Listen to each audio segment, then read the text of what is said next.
Bonjour Jean-Pierre Chevènement. Bonjour. Bienvenue dans le studio de Radio Classique, sénateur du territoire de Belfort, président du mouvement républicain et citoyen, qui, je le précise pour les auditeurs, n'a pas présenté de liste aux élections européennes. Vous aviez vous-même, Jean-Pierre Chevènement, appelé à voter blanc ou nul, mais à voter quand même. Vous l'écrivez sur votre blog internet. Le fait marquant de ces européennes, c'est la décomposition de la gauche sociale libérale. Quelle est votre analyse de cette décomposition? Pourquoi finalement il y a eu un échec des partis sociaux-démocrates alors que la crise pouvait les favoriser au début? Aucun commentaire ne vaut si on ne part déjà de la masse des abstentionnistes et des votes blancs et nuls. Cela représente 63% du corps électoral. Faire comme si on pouvait discuter raisonnablement à partir des résultats enregistrés sur moins de 2/5 de l'électorat, c'est déjà se tromper. Or, je crains que le Parti socialiste, après avoir perdu l'essentiel des couches populaires depuis la fin des années 80, du fait des choix sociaux-libéraux qui ont été les siens. Je crains que le Parti socialiste, qui a vu partir une partie de son électorat bobo vers les Verts, ne tire pas les bonnes conséquences de ce qui vient de se passer. Ce qu'a dit Martine Aubry hier soir au Conseil national du PS, ça vous semble un bon point de départ pour refonder le PS? Ça me semble court, parce qu'il ne s'agit pas de modifier les organigrammes, de resserrer les équipes. Il faut vraiment un projet de société qui définisse ce que veut faire la gauche par rapport au fond. Il faut qu'elle réponde aux défis mondiaux. Que se passe-t-il en Europe aujourd'hui avec l'explosion du chômage, les délocalisations industrielles? Eh bien, c'est très simple.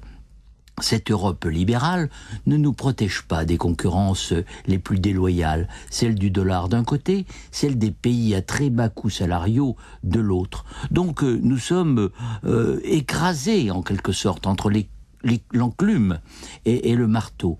Est-ce que nous pouvons définir une autre stratégie, reconstruire l'Europe à partir de la démocratie qui vit d'abord dans les nations, la nation qui est la grande absente de ce débat?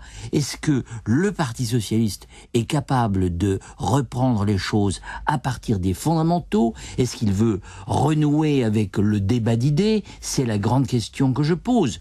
Est-ce qu'il va en finir avec son sectarisme? Car c'est bien de cela qu'il s'agit, non seulement à l'égard du mouvement républicain et citoyen, qui aurait beaucoup à dire sur la question, mais même à l'égard du parti radical de gauche, qui était aussi un de ses alliés traditionnels. Je dirais que le repli du Parti socialiste, il faut qu'il sache en sortir, et par le bon côté, par le haut, par le débat d'idées. Est-ce que vous êtes toujours en contact avec Ségolène Royal, que vous aviez soutenue à la présidentielle de 2007 ? Je l'ai vue, mais un peu par hasard à Athènes, où elle a prononcé un discours fort bon d'ailleurs. C'était avant, devant l'Internationale socialiste. Non, c'était à l'occasion de l'inauguration d'une exposition de sculpture de ma femme.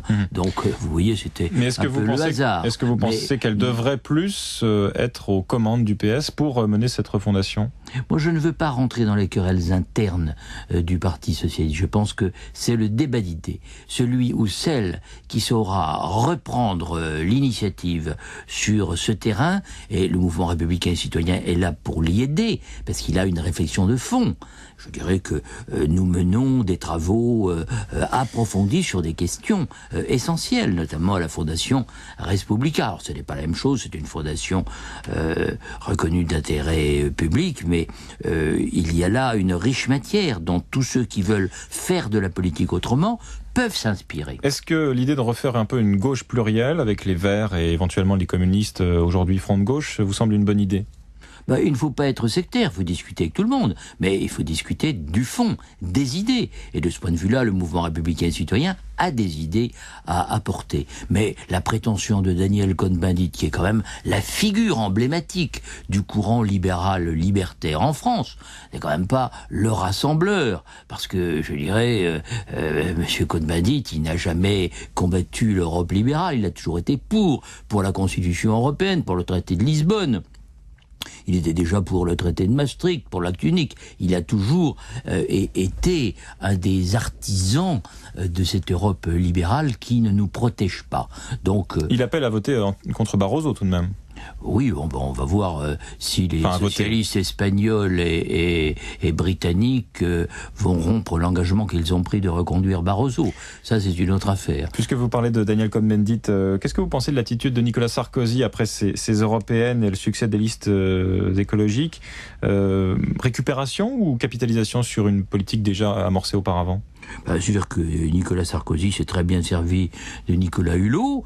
Il a su manœuvrer habilement pour se donner une sorte de teinture environnementale. Mais remarquez que tous ces gens-là parlent exactement le même langage. Tous les partis ont le même programme. Ils parlent de régulation financière et de croissance verte. C'est M. Barroso, je le cite. On est arrivé au grand n'importe quoi. Tout le monde dit des choses qui ne correspondent à rien du point de vue de l'action. Ça n'est pas sincère selon vous?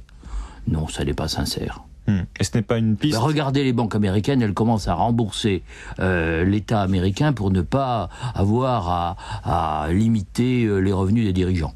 Ça montre bien que le capitalisme financier est toujours aux commandes. Est-ce que c'est pas aussi un signe que la crise commence à être derrière nous? Ça signifie que le capitalisme financier n'entend pas lâcher les rênes. Bon, c'est l'interprétation de Jean-Pierre Chevènement. Les Iraniens votent après-demain, Jean-Pierre Chevènement, pour leur président. Vous croyez à l'arrivée au pouvoir d'un modéré, d'un réformateur? Je pense que Moussavi a ses chances.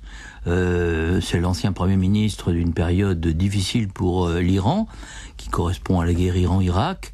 C'est un homme qui peut fédérer plusieurs générations, qui a un langage, me semble-t-il, plus rationnel que celui d'Ahmadinejad, qui a tenu sur Israël et sur l'Holocauste des propos absolument inacceptables, bien qu'il ait rectifié récemment dans une déclaration rarement rapportée, disant que si les Palestiniens acceptaient une solution avec Israël, les Iraniens ne seraient pas plus palestiniens que les Palestiniens. Mais aujourd'hui, il est lâché par les pouvoirs religieux à vos yeux? Il y a vraiment une chance d'un changement de pouvoir en Iran? C'est très difficile à dire, parce qu'il y a 3 niveaux en Iran. Alors, il y a le guide, Ali Khamenei. Il n'a pas pris parti très clairement, mais enfin, il pousse en sous-main un certain nombre de candidats. Je pense que l'heure est venue pour l'Iran de normaliser ses relations avec les États-Unis, avec l'Europe, qui d'ailleurs le souhaite, ou devrait le souhaiter, mais cela suppose que ils donnent des assurances quant à leur volonté de ne pas franchir le seuil nucléaire, ça c'est évident. Et puis qu'ils changent leur langage. La France peut-elle jouer un rôle dans ce rapprochement de l'Iran de l'Occident? Elle l'aurait pu, mais pas avec le langage qu'ont tenu M. Sarkozy et M. Kouchner, qui les a curieusement isolés d'Obama. Obama apparaît comme quelqu'un qui est prêt à discuter en respectant l'interlocuteur. Et je pense que les Iraniens, pour les connaître un peu, ils ont un grand souci de ne pas perdre la face. C'est un grand pays qui domine toute la région depuis la destruction de l'Irak, qui est le seul grand pays de cette région et qui a des potentialités. Disons que la société iranienne, elle n'est pas à l'image de Ahmadinejad. C'est une société jeune, c'est une société moderne, éduquée. Et par conséquent, il faut essayer de la réintégrer dans la communauté des nations. Jean-Pierre Chevènement, la mort de Omar Bongo, le président gabonais, a semble-t-il délié un peu les langues en France. André Valigny, député socialiste, affirmait hier que la page de la France-Afrique n'était toujours pas tournée. C'est aussi votre sentiment ? Vous savez, je m'exprime avec beaucoup de nuances sur ce sujet parce que les liens entre la France et l'Afrique sont anciens. Nous avons entraîné beaucoup de pays d'Afrique dans le courant de l'histoire universelle. Cela nous crée des responsabilités particulières. Et je ne suis pas de ceux qui critiquent, par exemple, le fait que nous ayons des forces prépositionnées en Afrique, notamment au Gabon.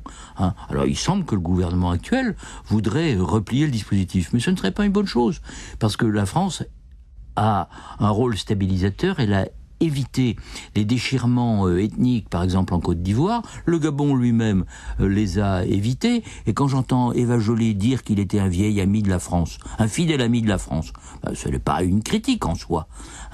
Et il n'a pas servi ses citoyens. Je continue la citation de Eva Joly. s'il a préservé la paix au Congo, cela mérite que... Au Gabon, pardon. Mais je pense au Congo voisin qui, lui, n'a pas évité une guerre civile ravageuse. Disons que c'est un point qu'il faut aussi mentionner à l'heure de sa mort, que par ailleurs, il a voulu corrompre beaucoup de dirigeants, y compris français, ça c'est certain. Mais il a corrompu ceux qui voulaient bien se laisser corrompre. Et ils sont sans doute nombreux. C'est un peu la polémique qui ressurgit, comme quoi Omar Bongo aurait financé les campagnes électorales non seulement à droite, comme le dit Valéry Giscard d'Estaing, mais aussi à gauche. Ça, c'est Jean-François Probst qui le dit, qui connaît un rayon dans la matière tout de même. Je ne sais pas, mais moi je n'ai pas d'éclairage particulier. On dit des choses, il faut le prouver. Vous pensez que Valéry Giscard d'Estaing n'a pas de preuve de ce qu'il avance sur le financement de la campagne de Jacques Chirac, par exemple, par Omar Bongo ?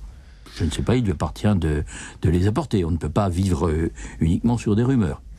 Jean-Pierre Chevènement, président du mouvement républicain et citoyen et sénateur de Belfort, merci d'avoir été ce matin l'invité politique de Radio Classique.